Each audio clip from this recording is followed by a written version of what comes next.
Those dark bruises aren't from cleaning." The words hung in the air between them like a verdict.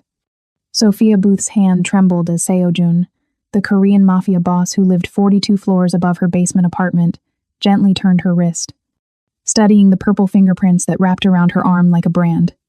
"I know," she whispered, tears finally breaking free after 14 months of holding them back.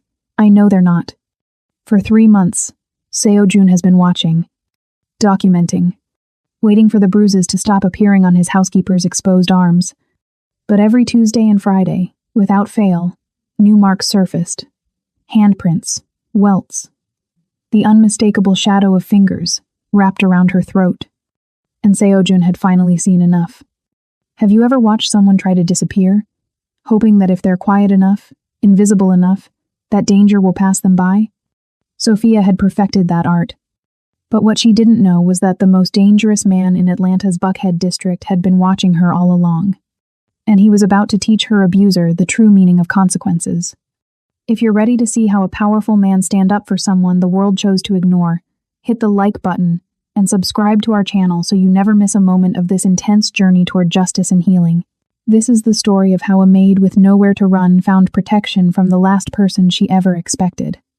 A man whose empire was built in shadows, whose word was law in Atlanta's underworld, and whose code demanded one absolute truth: no one hurts his people, ever. Sophia Booth worked at the Peachtree Luxury Residences, were Georgia's wealthiest kept penthouses that cost more per month than most people earned in a year. She wore the regulation uniform, black dress, white collar, short sleeves that left her arms completely exposed. The building manager had been clear. Professional, standardized appearance, non-negotiable. So every day, Sophia walked through marble lobbies and rode glass elevators with her bruises on full display, praying that everyone would keep doing what they'd been doing for 14 months. Looking away. But Seo-jun wasn't like everyone else. Seo-jun had moved into the penthouse on the 42nd floor 3 months ago. The building manager had personally handled his lease, asking no questions about the wire transfer from a Seoul-based import-export company, or the fact that his background check had been waived entirely. The other residents gave him a wide berth in the lobby. Some instinct told them that this man, with his perfectly tailored suits, his cold courtesy, and the way his security team materialized whenever he left the building, was not someone you engaged in elevator small talk. They were right. Seo-jun ran the southeastern operations for the Cheongryong clan, one of Korea's most powerful organized crime families. Atlanta had become strategic. Access to the port in Savannah, proximity to major highways, a growing Korean community that provided both cover and infrastructure. To the IRS, he was a legitimate businessman investing in real estate.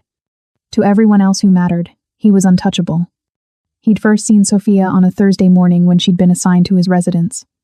The regular housekeeper had called in sick, and Sophia had arrived at 8 a.m. sharp, carrying her cleaning caddy and wearing that carefully neutral expression of professional invisibility. "Good morning," she'd said, her voice soft but steady. "I'll start with the kitchen and work my way through. I should be finished in about 2 hours. You won't even know I'm here." She'd been right about that. She moved through his space like a ghost, leaving behind the scent of lemon polish and the kind of meticulous order that suggested someone who understood exactly how things should be. Books returned to shelves at precise angles, remote controls aligned on the coffee table. Not a single item moved unnecessarily or snooped through. Seo-jun appreciated competence. It was rare. But it was the bruises on her bare arms that made him look twice. That first day, there had been 3 distinct marks, 2 on her left forearm, 1 circling her right wrist. He'd noted them with the same clinical detachment he applied to everything else in his world. People had their problems. It wasn't his business. But the bruises kept appearing, and they were getting worse. Week 2. A handprint-shaped bruise wrapped around her upper arm, dark enough to see from across the room. Week 4. Scrapes on her knuckles, as if she'd tried to defend herself. Week 6. A split lip she'd covered with lipstick that didn't quite match her skin tone. Week 8. Bruises on both wrists, fresh and livid, impossible to miss as she polished his coffee table. Seo-jun found himself watching for her on the days she was scheduled to clean his residence. Noting the way she held her left arm stiffly one week. The careful way she moved, as if her ribs hurt. The way she flinched, just barely, just for a second, when he walked into a room unexpectedly. He'd seen that flinch before, in Seoul, in women who worked in establishments his clan protected, women who'd been hurt by men who thought they were untouchable. Seo-jun didn't do charity. He didn't involve himself in personal dramas or domestic situations that didn't affect his operations. But he also operated by a code that was absolute. The Cheongryong clan didn't prey on civilians. The people who worked for them, who existed in their orbit, were paid well and protected absolutely. He'd killed men for breaking that code. Twice. And now, every time Sophia Booth walked into his penthouse with new bruises on her exposed arms, something cold settled in his chest.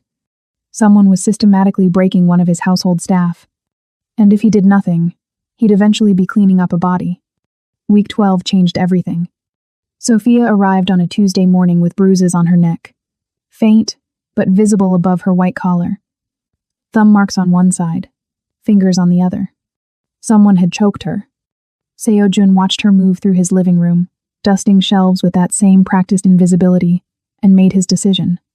He pulled out his phone and called his head of security. "Kim Min-jae," he said, his voice cold and precise. "I need surveillance on one of the building's housekeeping staff. Not invasive. Just eyes on her movements outside of work. Who she meets, where she goes, anyone who approaches her." Kim Min-jae didn't ask why. He'd worked for Seo-jun long enough to know that questions came after execution, not before. Name? Sophia Booth. Works the morning shift. Lives in the basement staff apartments. Seo-jun paused, his eyes tracking Sophia as she moved to the windows. "I want to know who's putting their hands on her." There was a brief pause on the line, then, "Understood. How far can we go?"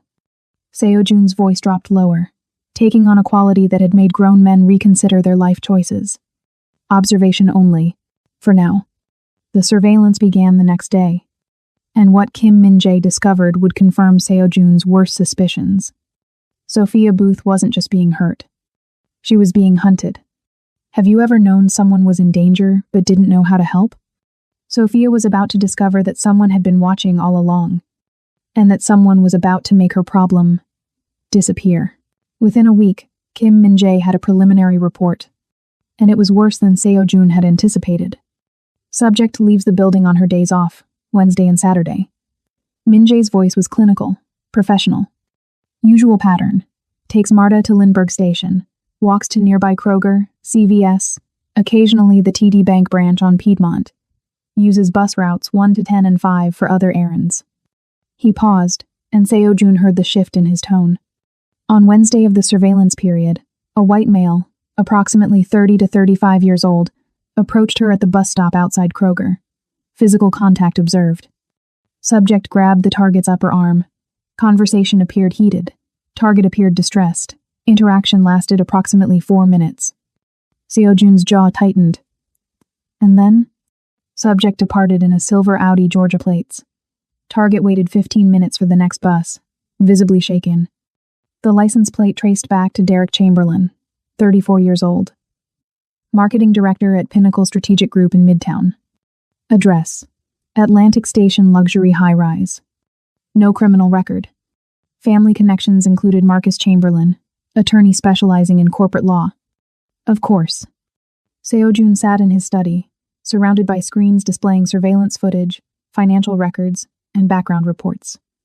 The private investigator he'd hired had been thorough. Derek Chamberlain had been fired from 2 previous positions for interpersonal conflicts with subordinates. Translation: he'd harassed female employees until HR made him a liability. Both times, his uncle had negotiated settlements that included NDAs and scrubbed references. There was an ex-girlfriend from college who'd filed a police report for assault, then dropped it 2 weeks later. Another ex who'd moved out of state suddenly and deleted all her social media.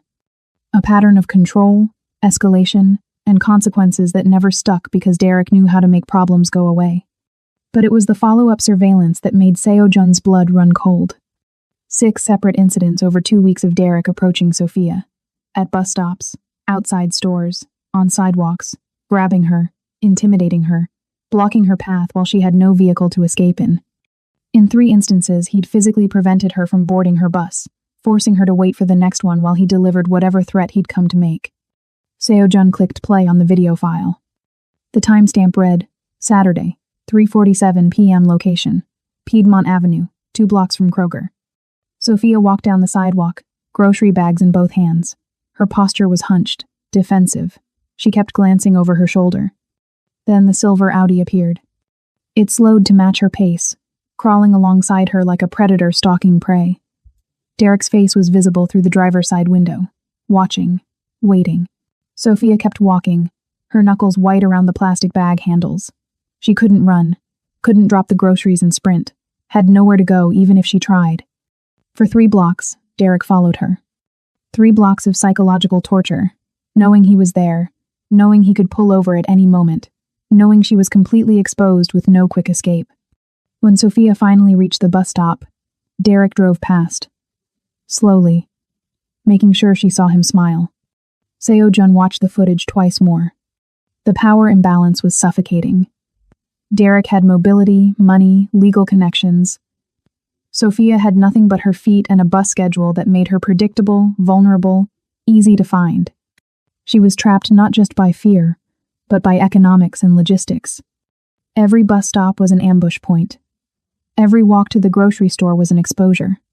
Every time she had to wait 15 minutes for the next MARTA train, Derek could find her. Seo-jun pulled up another file. Medical records from 14 months ago.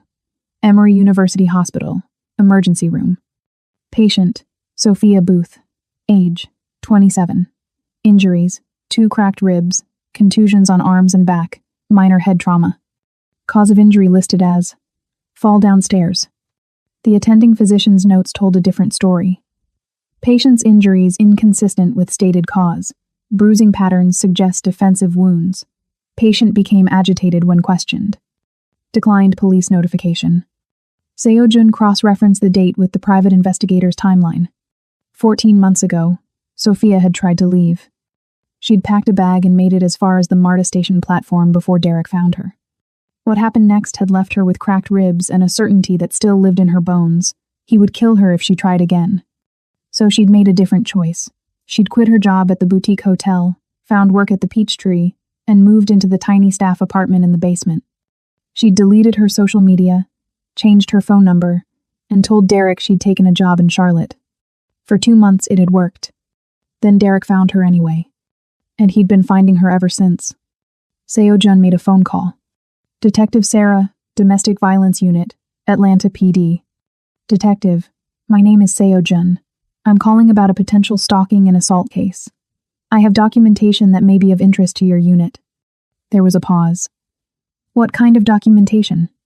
Surveillance footage, financial records showing a pattern of behavior, medical records, and witness statements from my security team. The victim is a woman named Sophia Booth. The perpetrator is Derek Chamberlain. Another pause, longer this time. And how did you come by this information, Mr. Yi? Miss Booth works in my building. I noticed injuries and became concerned. I have resources at my disposal, and I use them. I see. Sarah's tone was careful, professional. Send me what you have. I'll review it. There's one more thing, Detective. The perpetrator has family connections. His uncle is Marcus Chamberlain, attorney. Previous complaints against Derek have disappeared. I'm familiar with that dynamic, Mr. Yi. Send me the file. Seo-jun leaned back in his chair, studying the screens in front of him. Derek Chamberlain's life, laid out in documents and footage. Professional success built on his uncle's influence. A pattern of abuse spanning years. And now, systematic stalking of a woman who had no car, no money, no way to escape his surveillance. Derek thought he was untouchable because he always had been. He thought Sophia was powerless because she always had been. He thought his wealth and connections made him immune to consequences. He was wrong on all 3 counts. The pattern was clear. Derek Chamberlain thought he was untouchable. Seo-jun was about to teach him the cost of that assumption. Tuesday morning arrived cold and gray, Atlanta's autumn sky threatening rain. At 8 a.m. sharp, Sophia Booth knocked on the door of penthouse 42. Seo-jun had been waiting. He deliberately cleared his morning, working from his study instead of going to the office. When he opened the door, his clinical detachment shattered. The new bruises were impossible to miss. Dark purple handprints around both of her upper arms, as if someone had grabbed her and shaken her. A line of bruising across her collarbone, visible above the white collar of her uniform. And on her neck, just above that collar, the clear impression of fingers. Someone had choked her. Again. "Good morning, Mr. Yi," Sophia said softly, her voice carefully neutral. "I'll start with the kitchen." "Sophia." She froze. Seo-jun stepped aside, gesturing to the living room. "Come in. We need to talk." The color drained from her face. I really should start cleaning. I have 3 other residences scheduled today. The cleaning can wait." His voice was quiet but absolute. "Sit." Sophia sat on the edge of his expensive couch, her hands folded tightly in her lap, her entire body tense with the anticipation of confrontation or judgment or dismissal. Seo-jun didn't sit. Instead, he crossed the room slowly, deliberately, and stopped in front of her. "Give me your hand." "What?" "Your hand, Sophia." She hesitated, then extended her right hand, trembling. Seo-jun took it gently, carefully, turning her wrist to expose the purple fingerprints that wrapped around her arm like a brand. He studied them with the same focused intensity he applied to everything, his thumb barely grazing the bruised skin. "Those dark bruises aren't from cleaning." The words hung in the air between them, like a verdict. Sophia's hand trembled in his grip. For 3 months, she'd walked through his penthouse trying to be invisible. For 3 months, she'd prayed he wouldn't notice, wouldn't ask, wouldn't care. A single tear slid down her cheek. "I know," she whispered, the words breaking free after 14 months of holding them back. "It's going to be okay." Seo-jun released her wrist carefully, as if she were made of glass, and moved to the "It's chair going to across be from her. okay." "I've been watching those bruises get worse for 3 months," he said.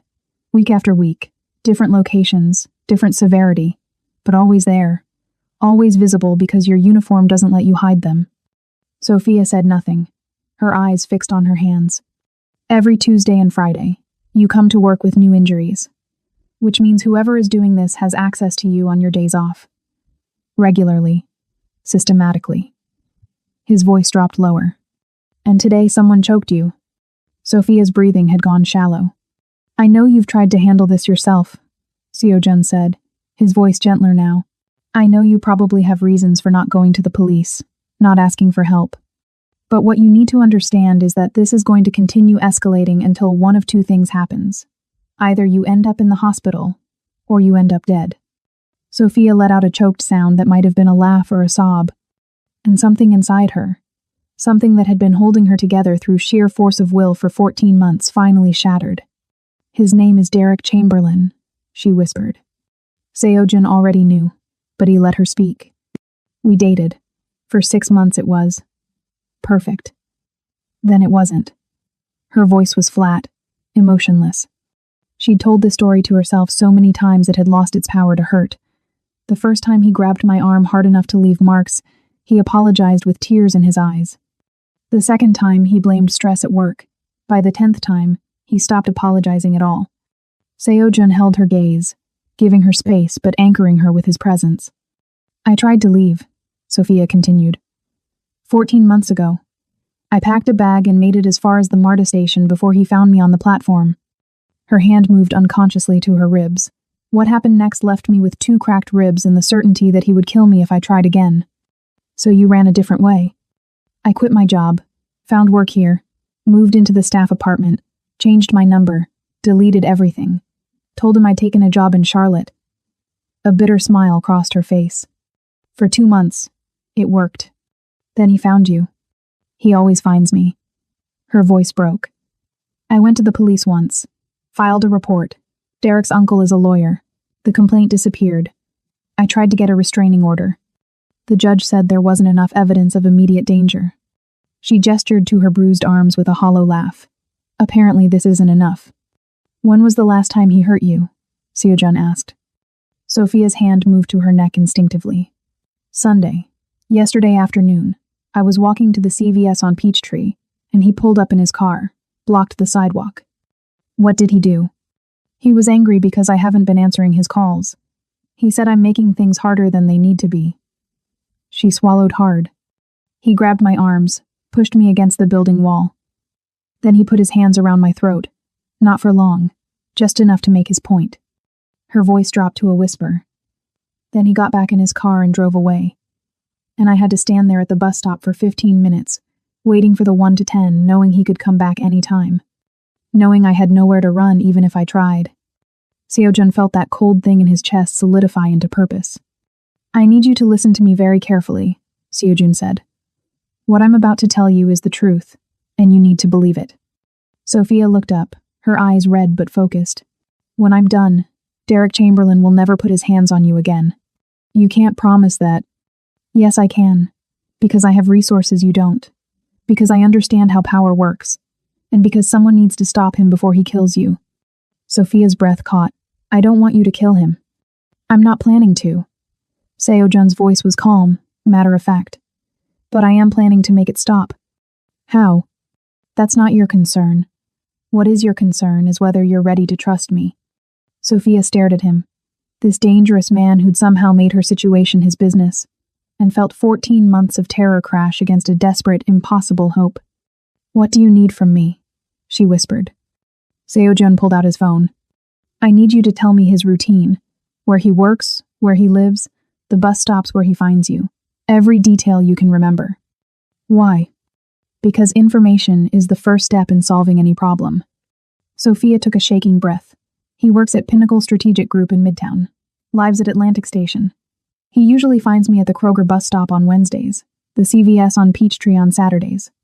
Sometimes the MARTA station at Lindbergh. Seo-jun made notes, his fingers moving across his phone screen with practiced efficiency. His uncle is Marcus Chamberlain, corporate attorney. That's how Derek makes things disappear. Not anymore, Seo-jun said quietly. Sophia looked at him, really looked at him, and saw something in his eyes that made her believe him. What happens now? She asked. Seo-jun's expression was unreadable. Now, I make Derek Chamberlain understand that he made a critical mistake.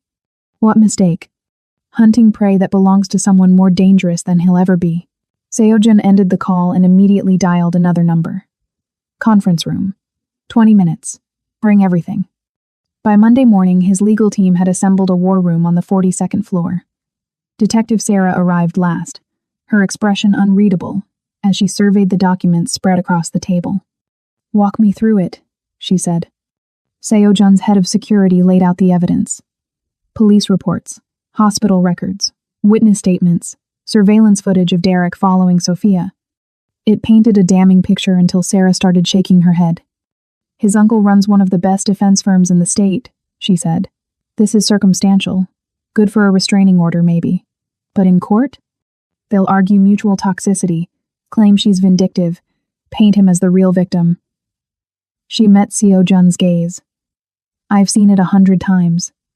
Rich kids with expensive lawyers don't stay in jail. Then we don't give them room to maneuver. Seo-jun leaned forward. We catch him in the act. Real-time documentation. Multiple witnesses. No ambiguity. Sarah's eyes narrowed. You want to use her as bait. I want to give him exactly what he wants. One more chance to prove who he really is. Seo-jun slid a folder toward her. Saturday morning. Sophia follows her normal routine. Coffee shop, grocery store, dry cleaner. Derek won't be able to resist. Your people document everything. My security intervenes only if he makes physical contact. And if he does? Then you have your arrest. Ironclad. No wiggle room for Uncle's legal team. Sarah studied the proposed positions, camera angles, witness placements. This could work, or it could get her killed. Not with 20 trained professionals watching her every move. That afternoon, Seo-jun presented the plan to Sophia in his office. She listened in silence, her face growing paler with each detail. You want me to? What? Just walk around like normal while he stalks me? Her voice cracked. While you all watch? While we document everything he does. Every violation, every threat, every moment of harassment. Seo-jun kept his tone even. Detective Sarah will have enough to lock him up properly. By painting a target on my back? The target's already there. It's been there for months. Seo-jun's eyes held hers. The only question is whether you face it with an army behind you, or keep looking over your shoulder for the rest of your life. Sophia turned to the window, hugging herself. The city stretched below, infinite and indifferent. What if something goes wrong? Then my team pulls you out in under 30 seconds. What if that's not fast enough? Seo-jun had no answer that wouldn't be a lie. Sophia closed her eyes. When? Saturday morning, 9 a.m. That's 5 days away. 5 days to prepare, to make sure nothing goes wrong.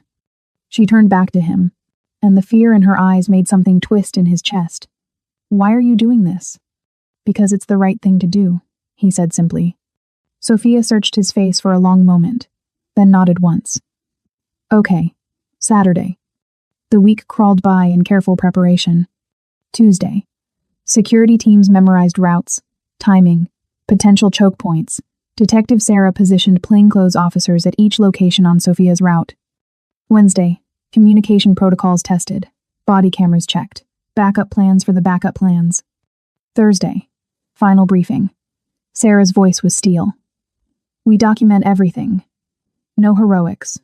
No premature intervention. We need him to show his pattern clearly, undeniably. Seo-jun's security chief nodded. And if he escalates? Then we move. Fast. Friday night settled over the city like held breath. In the basement apartment, Sophia sat on the edge of her bed, staring at the outfit she'd laid out for tomorrow. Jeans. Sneakers. Her favorite jacket.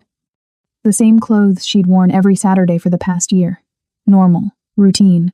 Predictable. Her phone sat beside her, silent. The burner Seo-jun had given her felt heavy in her pocket. She thought about running, buying a bus ticket, disappearing into some other city, some other life, starting over again. But she was so tired of running. 42 floors above the city, Seo-jun stood at his penthouse window. His security chief was on standby. Detective Sarah's number was one touch away. Everything that could be prepared had been prepared. Everything except the variables. Human nature, desperation, the moment when plans collided with reality. He poured himself a scotch he wouldn't drink and watched the city lights blur into constellations. At 8:15 Saturday morning, his phone lit up with confirmations from each team. All in position, all ready. He typed out the message and sent it. Team is in position. Detective Sarah is ready. You're not alone. KMJ. In the basement apartment, Sophia's phone buzzed. She read the message 3 times, then stood and walked to her closet. Her hands shook as she tied her shoes. Outside, the morning was clear and cold. Perfect visibility. Perfect conditions for a trap. She opened her door and stepped into the hallway. The game had begun. And Sophia is stepping into the line of fire, no longer running but facing her predator with an army at her back. We are so grateful to have our own global army of listeners joining us for this emotional ride. Drop a comment below and let us know where in the world you're watching from today. Now let's continue the story. Sophia's Saturday morning routine had been the same for 13 months. TD Bank on Peachtree Street to deposit her paycheck. Then the bus stop on the corner of 10th, waiting for the number 37 that would take her to the laundromat. 12 minutes of exposure. That's all it would take.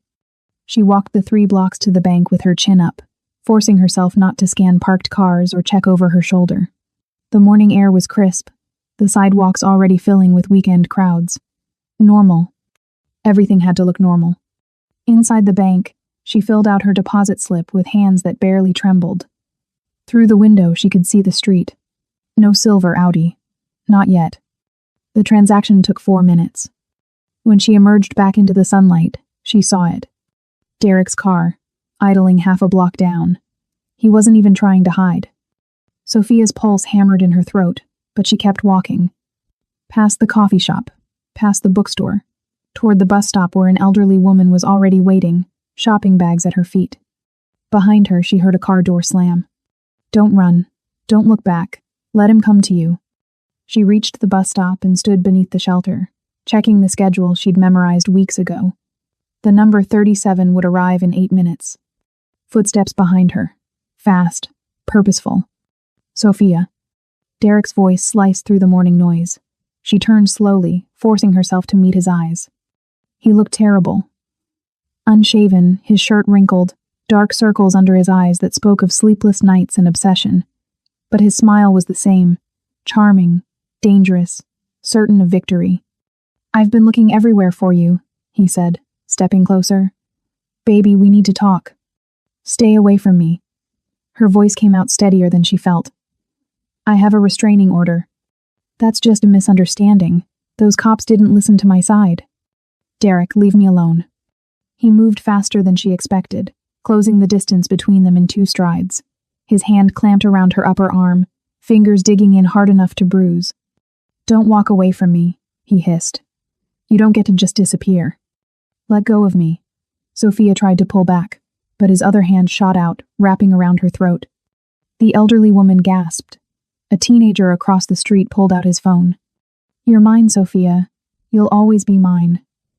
Derek's face was inches from hers, his breath hot and rapid. You think some restraining order changes that? Sophia clawed at his hand, her vision starting to blur at the edges. Atlanta PD. Let her go. Now. Detective Sarah's voice cracked across the street like a whip. She was already moving, shield raised, 2 uniformed officers flanking her. Derek's head snapped toward them, his grip loosening just enough for Sophia to wrench backward. She stumbled against the bus shelter, gasping. Get on the ground. Hands behind your head. For a split second, Derek looked like he might run. Then his expression shifted back to that charming smile, the one that had talked him out of trouble 100 times before. Officers, this is just a misunderstanding. My girlfriend and I were having a discussion. She's not your girlfriend, Sarah said coldly. And that wasn't a discussion. On the ground. Now. Do you know who my uncle is? Marcus Chamberlain. He's one of the most respected. I don't care if your uncle is the governor. You just assaulted someone in front of multiple witnesses. Sarah gestured sharply. Last chance. Ground. Now. Derek's smile cracked. You're making a huge mistake. When my uncle hears about this, your uncle can file whatever complaints he wants. Sarah's voice was steel. But right now, you're under arrest for aggravated assault, violation of a restraining order, and stalking. The uniformed officers moved in. Derek tried to pull away, still talking, still threatening, still certain he could charm or bully his way out. But the handcuffs closed around his wrists with a sound like finality. Sophia watched from the bus shelter, her hand pressed to her throat. The elderly woman had moved beside her, one protective hand on her shoulder. I saw everything, dear, the woman said quietly. He grabbed you. You told him to leave you alone and he wouldn't listen. Across the street, the teenager called out, I got it all on video. Detective Sarah looked at Sophia. Are you hurt? Sophia's legs felt weak, but she stepped forward, looked Derek directly in the eyes as the officers held him. I'm done being afraid of you, she said. Derek's face contorted with rage. You think this is over? You think... Get him out of here, Sarah ordered. As they loaded Derek into the patrol car, his threats still echoing down the street, Sophia felt something inside her chest unclench for the first time in months. It wasn't over. She knew that. But for the first time, she'd faced him and survived. For the first time, someone had believed her. At the police station, Detective Sarah documented everything. Photographed the finger marks already darkening on Sophia's arms, the red marks on her throat. Took statements from the elderly woman and the teenager. The video was damning, clear, undeniable.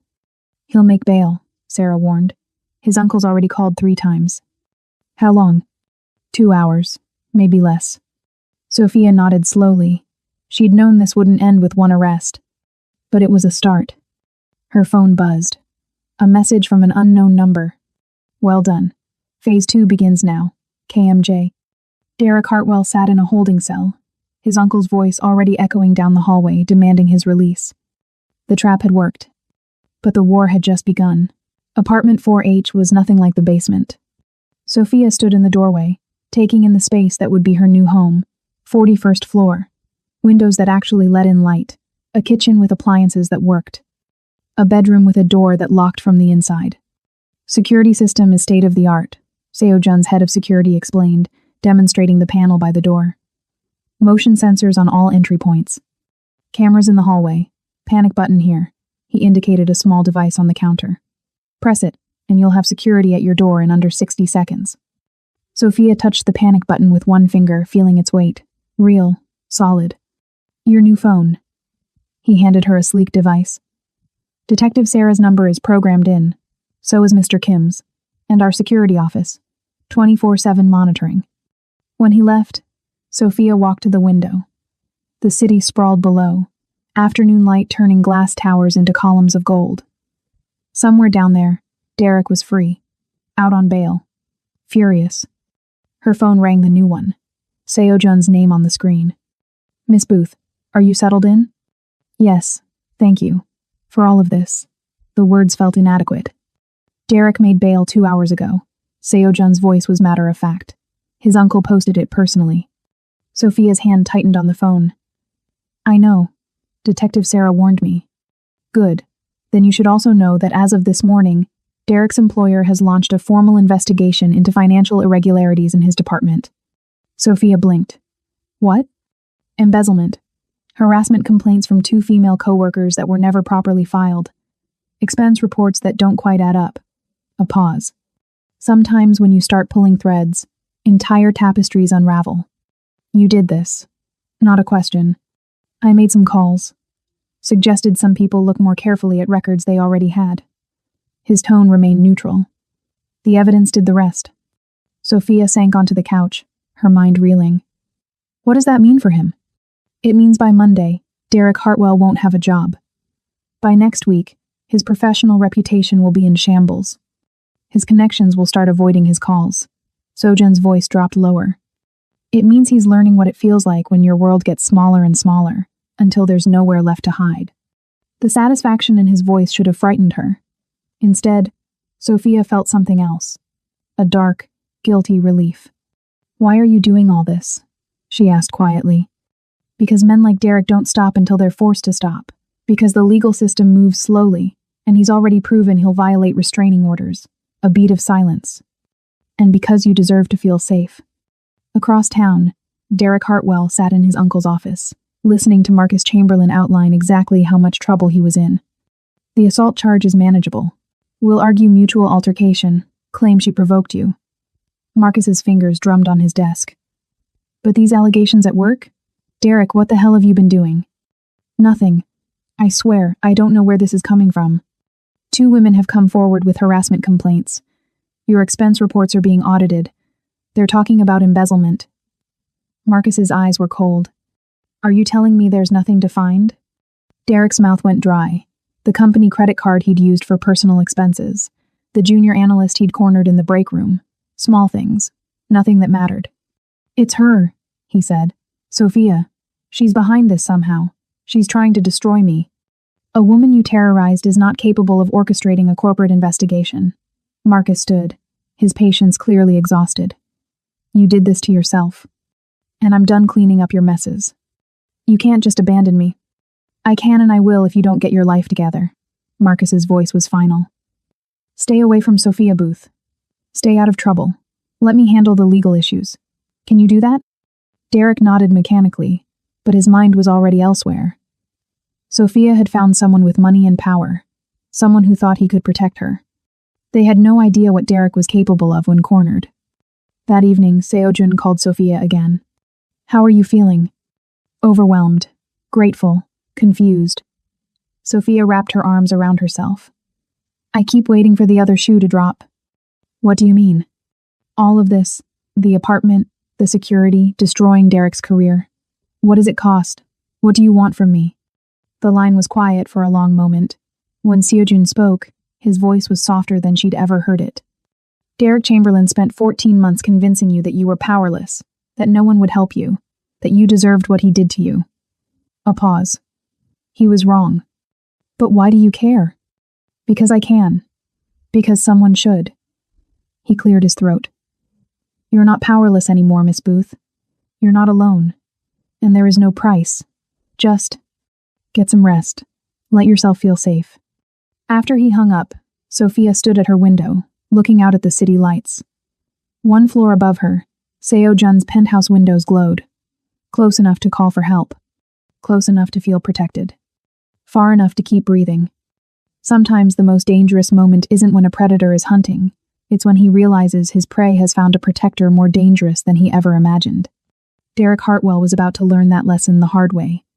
But first, he had to unravel completely. And unraveling men do desperate things. Monday's restraining order hearing lasted 43 minutes.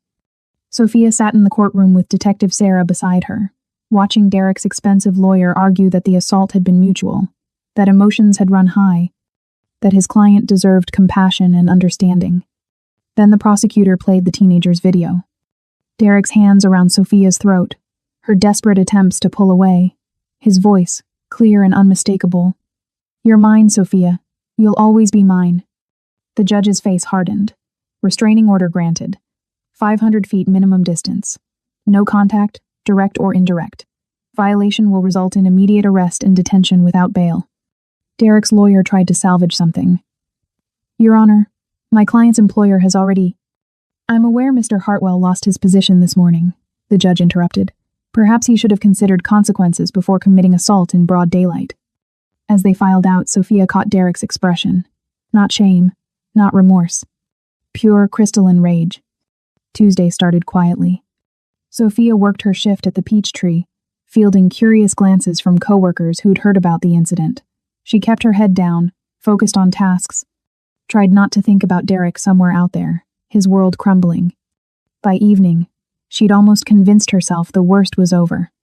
Then, at 9:47 p.m., her phone buzzed. Security alert. Her blood turned to ice. The screen showed a grainy image from the parking garage camera. A silver Audi, a figure moving toward the elevator banks with purpose. Derek. Sophia's hands started shaking. The phone slipped from her fingers, clattering to the kitchen floor as her breath caught in her throat. He'd found her. He'd come for her. Even with the restraining order, even with security, even with everything. Her vision narrowed. The apartment walls seemed to press inward. She stumbled toward the counter, her hand scrabbling for the panic button. Found it. Pressed it once, twice, 3 times. Somewhere distant, she heard sirens starting to wail. But all she could see was Derek's face, his hands around her throat. "You're mine. You'll always be mine." Her knees buckled. She slid down the kitchen cabinet until she was on the floor, back pressed against the wood, gasping for air that wouldn't come. Her chest was too tight. Her lungs wouldn't expand. She was drowning on dry land. Footsteps in the hallway. Running. Miss Booth. A key in the lock. When had she given him a key?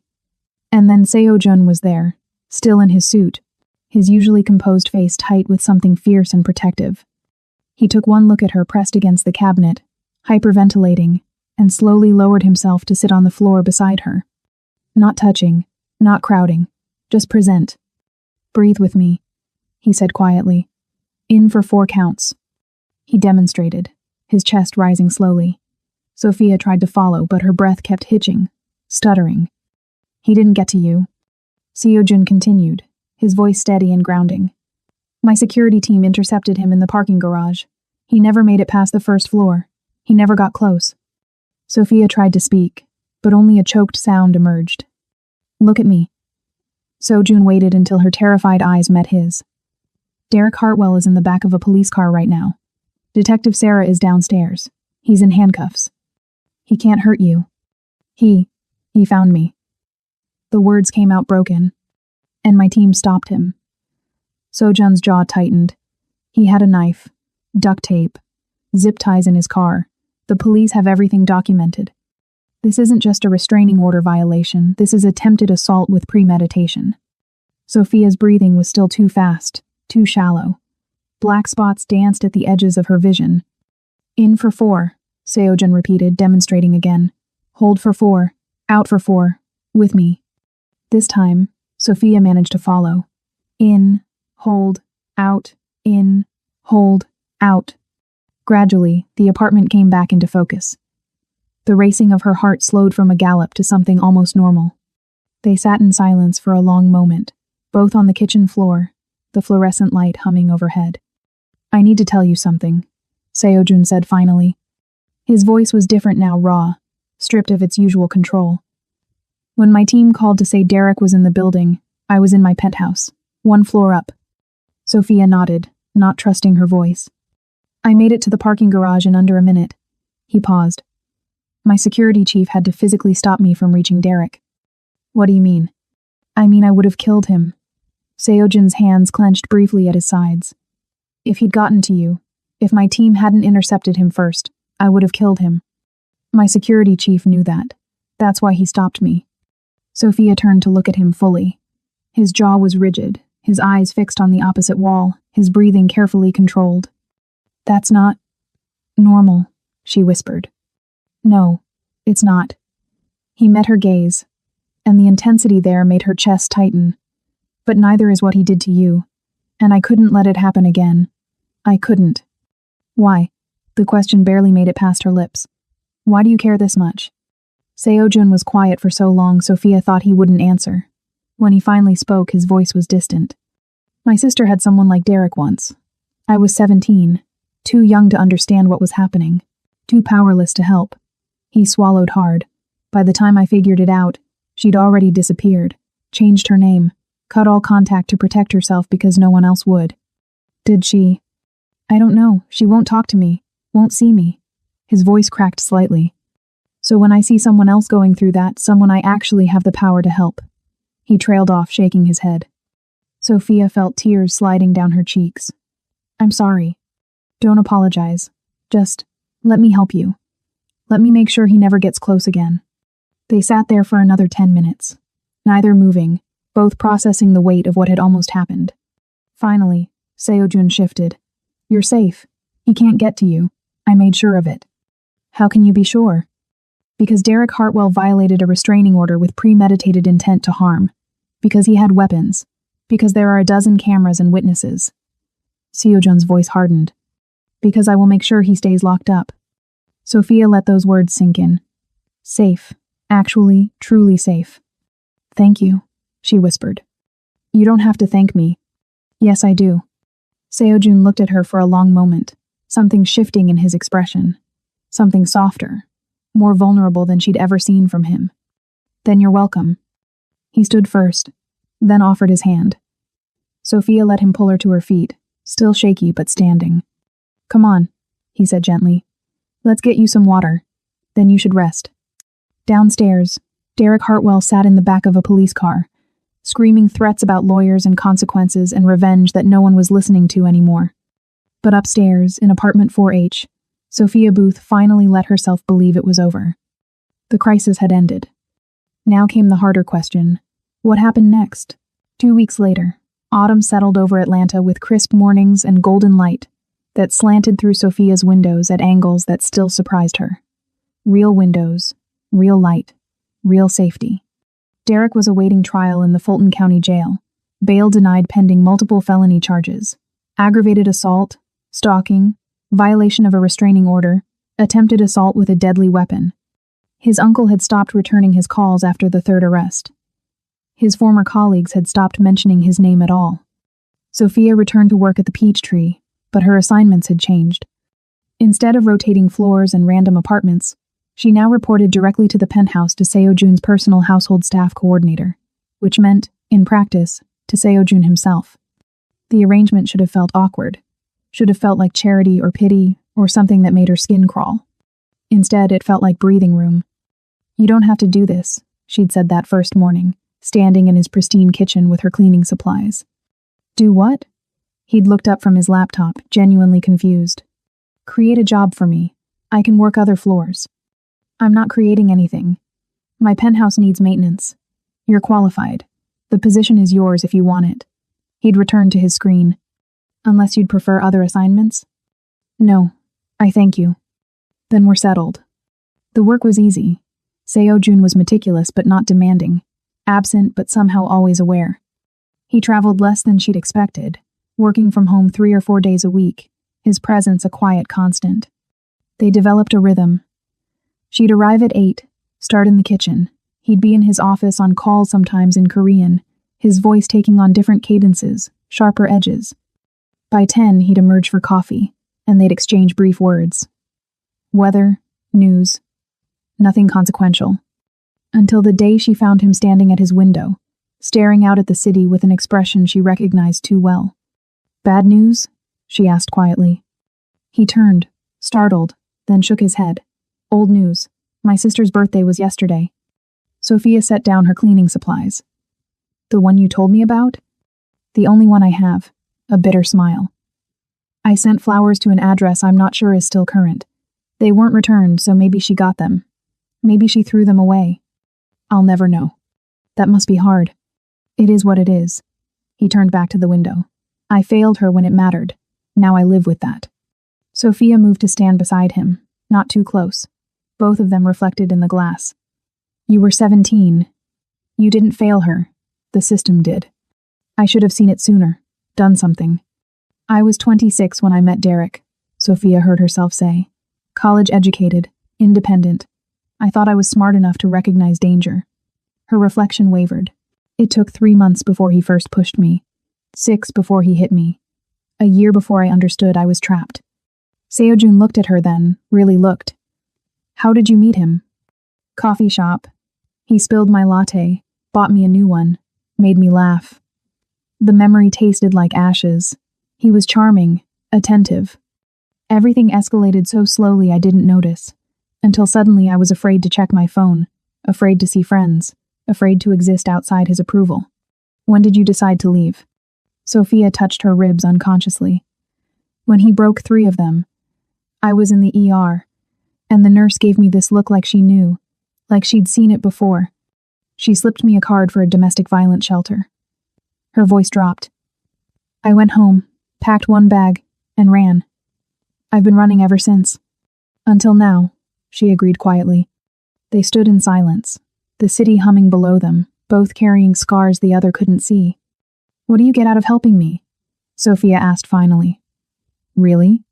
Seojun considered the question. The knowledge that I didn't look away. That when someone needed help, I had the power to give it. And I did. He met her eyes. Does that make sense? More than you know. The days accumulated. October became November. Sophia's bruises faded from purple to yellow to nothing, new ones never appearing physical evidence of freedom she hadn't dared hope for. The conversations grew longer, easier. She learned he'd grown up in Seoul's Gangnam district, sent to boarding school in Switzerland at 15, built his fortune through a combination of inherited connections and ruthless intelligence. He learned she'd wanted to be a teacher before Derek, that she loved terrible reality TV, that she'd once hiked the Appalachian Trail for 3 weeks alone. Alone? He'd raised an eyebrow. That's dangerous. So is staying with someone who hurts you. She'd shrugged. Sometimes the wilderness is safer than home. One afternoon, she called him Seojun instead of Mr. Kim. He'd paused, smiled slightly, and returned to his work without comment. The formality between them shifted, became something more textured. She noticed things. The way he took his coffee. The way he ran his hand through his hair when frustrated. The way his entire body language changed when he switched to Korean on calls. More animated. More himself. He noticed things, too. The way she hummed while cleaning. The way she always double-checked locks. The way her shoulders gradually stopped hunching when he entered a room. One morning, her phone buzzed while she was dusting his bookshelves. She glanced at it and laughed a real, surprised, genuine laugh that rang through the penthouse. Seojun looked up from his laptop, his expression arrested. What? Sophia asked, suddenly self-conscious. That's the first time I've heard you laugh. His voice was soft. I like it. Sophia felt heat rise to her cheeks. It's just a meme. Nothing important. It's important, he said, and something in his tone made her heart skip. That night, alone in apartment 4H, Sophia stood at her window and looked up at the penthouse 1 floor above. Light glowed warm against the darkness. The crisis that brought them together was resolving. Derek was in jail. She was safe. The emergency was over. So why did the thought of going back to normal of this arrangement ending feel like losing something precious before she'd fully understood what it was? 1 floor above, Seojun stood at his own window, looking down at the city and thinking the same impossible thought. What happened when the rescue was complete? What happened when gratitude became something neither of them had planned for? 3 months later, the answer started to reveal itself. Derek Hartwell's sentencing made the local news. 5 years in state prison, with 3 additional victims coming forward once they learned he'd finally been stopped. The courtroom had been packed. Sophia attended with Detective Sarah beside her, watching as the judge handed down a sentence that felt both too much and not enough. 5 years, Sophia said afterward, standing on the courthouse steps. It feels like not enough time for what he did, Sarah finished. But enough time for you to build a completely different life. That's what matters now. And she was building one. The bruises had faded months ago, leaving behind skin that was hers again. She'd started shopping for herself, clothes she actually liked, colors Derek had never let her wear, bright blues, deep reds, patterns that made her feel bold. She'd taken Korean language lessons online, 30 minutes every morning before work, fumbling through vocabulary, massacring pronunciation, but persistent. One morning in late January, she arrived at the penthouse and greeted Seo-jun with a careful, accented, "Chwan achim yeyo." Good morning. He'd been reaching for his coffee and froze mid-motion, staring at her. Say that again. "Chwan achim yeyo," she repeated, feeling her cheeks warm. I probably butchered it. No. His expression softened into something she'd never seen before. Surprise, pleasure, something tender. No, that was. Why are you learning Korean? I hear you on calls. I wanted to understand. She shrugged, suddenly shy. And maybe I wanted to understand you. Seo-jun set down his coffee carefully, as if afraid sudden movement might shatter the moment. Sophia. Is it weird? It's weird, isn't it? I can stop. Don't stop. His voice was quiet but firm. Please don't stop. A week later, he called her into his office for what he termed a business discussion. I want to formalize your position, he said, sliding a folder across his desk. Head of Household Management, significant salary increase, full benefits, retirement contribution. You'd oversee all aspects of the penthouse and coordinate with building management for my other properties. Sophia opened the folder, her eyes widening at the numbers. Seo-jun, this is market rate for the position. You're qualified. You've proven yourself reliable, discreet, efficient. He kept his tone professional, but his hands were restless. You should have time to review before. What if I said I wanted to stay for reasons that have nothing to do with the job? The words hung in the air between them. Seo-jun went very still. What are you saying? I'm saying I don't want this to be just about employment anymore. Sophia's heart hammered against her ribs. I'm saying the last 3 months, getting to know you, talking with you, learning about your life, that's been the best part of my day. Every day. Sophia. Her name was barely a whisper. You've been through trauma. What you're feeling might be... Don't. She cut him off gently. Don't explain my feelings to me. I've had 3 months to think about this. 3 months of therapy, of healing, of becoming myself again. She met his eyes. And I know the difference between gratitude and what I feel when you look at me like you're doing right now. Seo-jun stood slowly, moving around the desk. If we do this, it changes everything. I know.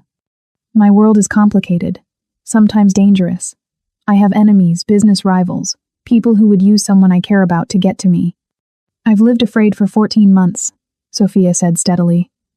I'm not afraid anymore, not with you. He reached out, his hand cupping her face with a gentleness that made her breath catch. You're sure? I'm sure. Their first real date was at a Korean restaurant in Midtown, small and intimate, with food that Seo-jun ordered entirely in Korean while Sophia listened to the music of his native language.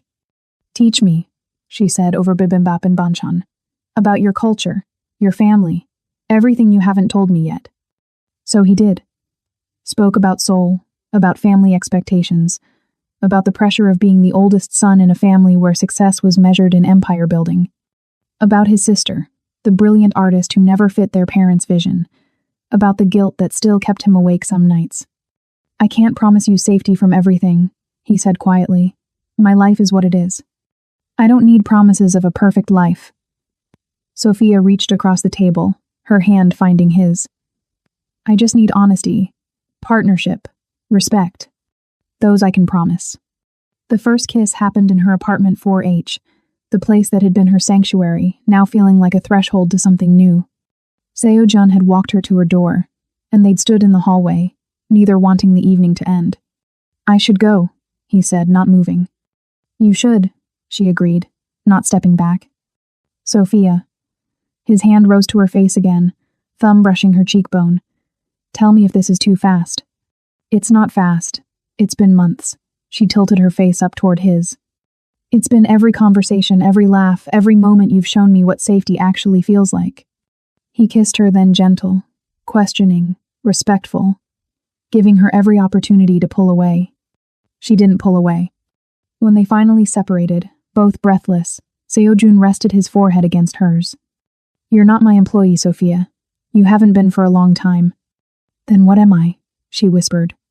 You're mine to protect. His voice was rough with emotion. And if you'll let me, you're mine to love. Sophia's answer was to kiss him again. 2 weeks later, on a Sunday morning, Sophia stood in Seojun's penthouse kitchen making breakfast. Korean-style eggs, toast, fruit, arranged the way he liked it. He emerged from his bedroom, hair still damp from the shower, and stopped in the doorway to watch her. She moved through his space without hesitation now. No fear, no flinching, just confidence and peace and the kind of comfort that came from choosing to be somewhere, with someone. Good morning, she said in Korean, her pronunciation improving. Chwana chim, he replied, moving to wrap his arms around her from behind. You're getting better. I have a good teacher. They stood like that for a moment, sunlight streaming through the windows, the city waking up below them. Those dark bruises were gone now. The ones on her skin, the ones on her soul. In their place, something neither of them had expected: a future. Not built on rescue or gratitude, but on choice. On healing that happened together. On the slow, steady work of learning to trust again, to love again, to believe that safety could be real. Sometimes the darkest bruises lead to the brightest beginnings. Sophia's journey reminds us that hope is never truly lost. We'd love to hear your thoughts. Did the ending move you as much as it did us? Please share your favorite moments or your own take on Sophia and Seojun's story in the comments below. Don't forget to like this video and subscribe to join our community, so you don't miss intense stories like this. See you in the next video.